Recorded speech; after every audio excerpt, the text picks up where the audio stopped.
हाँ तो दोस्तों, जैसा कि हम बताए थे आपको कि जरासंध की जो रणभूमि है वहाँ पर हम लोग आ चुके हैं और हमारे साथ जो हमारे भैया है इनसे जानते हैं जरासंध के अखाड़ा के बारे में। ये सर जी आपका ये रणभूमि से अखाड़ा कहते हैं हम लोग। पहले इस धरती को दूध हल्दी चंदन से पटाया गया था, समझ गए। जो एरिया देख रहे हैं सर, ये जरासंध जी का रणभूमि है। इसका एरिया सर 4 एकड़ है। दिखा दीजिए। बाकी 4 एकड़ फिलहाल अब नहीं है। इसका बिहार सरकार और जगह ले लिया, छोटा कर दिया गया, ऐतिहासिक तौर पर छोटा जगह है। ये सब पत्थर का दीवारें अब लगाए गए हैं, समझ गए। इस धरती को पहले दूध हल्दी चंदन से पटाया जाता था। उसके बाद भीम जरासंध में यहाँ पे 28 दिन महाभारत काल में मल्लयुद्ध किए थे। और जो ऊपर वाला ग्राउंड देख रहे हैं वहाँ कृष्ण भगवान बैठे थे, वहीं से इशारा किए थे आपका।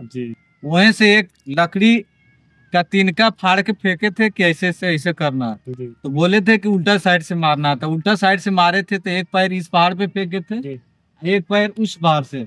वहाँ जो बीच वाला ग्राउंड है वहाँ दिख रहे हैं, वहां से आप दिखेंगे तो ये 5 पहाड़ी से दर्शन होता है।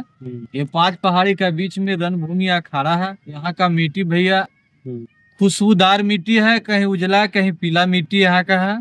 कितना आते हैं तो भगवान के नाम पर गोड़ लगते हैं, मिट्टी लगाते हैं। और इसके विशेष रूप में सेवा देखिए, वहाँ बोर्ड में भी कुछ लिखा गया है। चलिए ठीक है भाई।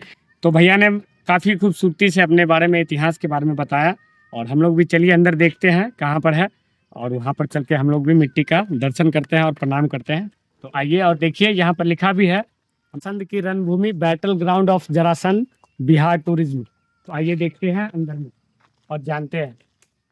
तो ये गेट है। चलिए पहले सबसे पहले हम लोग एंट्री लेते हैं और आ जाइए। एंट्री करने के बाद में यहाँ पर आपका जो अभिलेख के तौर पर लिखा गया है जरासंध का अखाड़ा। तो ये मान्यता अनुसार यह स्थल वह युद्ध भूमि है जहाँ पांडव बंधुओं में से एक भीम ने जरासंध को 28 दिनों के गहन द्वंद्व युद्ध, जिसे परंपरागत रूप से मल्ल युद्ध कहते हैं, के बाद पराजित कर उसका वध किया था। तो उसी के बारे में पूरा दिया गया है। महाकाव्य महाभारत के अनुसार जरासंध बृहदत्त का एक पुत्र, एक असाधारण योद्धा एवं मगध साम्राज्य का अति शक्तिशाली शासक था। ठीक है। पत्थर की यह चतुष्कोणीय संरचना, जिस पर एक तरफ बनी सीढ़ियों से पहुंचा जा सकता है, विशिष्ट रूप से नरम सफेद प्रलक्षित मिट्टियों से निर्मित है, जो आमतौर पर कुश्ती स्थल या अखाड़ा को परिलक्षित करती है। तो यही यहाँ पर लिखा गया है। तो आप लोग भी आए और यहाँ राजगीर आइएगा तो एक बार जरूर इस अखाड़ा को देखने के लिए आइए। ऐसा मान्यता बताया जाता है कि यहाँ का मिट्टी जो है वो पवित्र है और यहाँ सब अपने माथे पर यहाँ का मिट्टी भी लगाते हैं, प्रणाम करते हैं और दर्शन करते हैं। और ये 5 पहाड़ियों से घिरा हुआ है, इसलिए आप 5 पहाड़ियों से ये बीच में है बैटल ग्राउंड। चलिए आगे देखते हैं, जहाँ कृष्ण भगवान बैठे थे वहाँ का व्यू आगे आपको दिखाते हैं। आ जाइए। तो यही है, ऊपर में चलते हैं और यहाँ पर ऐसा मान्यता है कि कृष्ण भगवान यहीं पर बैठे थे ऊपर में। तो आइए हम भी प्रणाम करते हैं, आगे चलते हैं ऊपर की तरफ। तो बिहार सरकार अभी यहाँ पर तो घेरा कर दिया गया है। यहीं पर कृष्ण भगवान बैठे थे और बीचों बीच में, और यहाँ से जो है देखिए आपको मैं पंच जो पर्वत है उसका नज़ारा मैं आपको दिखाता हूँ। तो कैमरामैन को बोलता हूँ कि आपको पूरा पंच व्यू आपको दिखा दे, पंच पर्वत का। और ये देखिए काफ़ी खूबसूरत आपको नज़ारा आपको देखने को मिलेगा यहाँ से। तो एक बार ज़रूर यहाँ पर आए, है ना, जरासंध की अखाड़ा को देखने के लिए। आपको देखिए चारों बगल आपको ये पहाड़ ही पहाड़ है, पत्थरों से घिरा हुआ, और हरी भरी हरियाली है ना।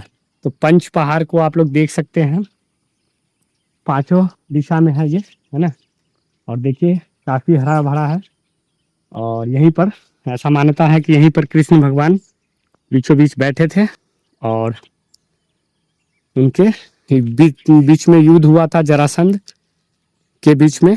ठीक है। तो चलते हैं हम लोग आज जो आपको दिखा रहे हैं, और इसके बाद आगे फिर हम लोग दिखाएंगे राजगीर के बारे में। अभी हम लोग हैं राजगीर के ट्रिप पर, तो आप लोग देखिए। और यहाँ के जो ऐतिहासिक मान्यता है उसके बारे में कहानी हमारे भैया ने बताया, टोटो वाले भैया ने। ठीक है। तो चलते हैं फिर आगे। नेक्स्ट मैं आपको दिखाता हूँ विश्व शांति स्तूप के बारे में। Thank you.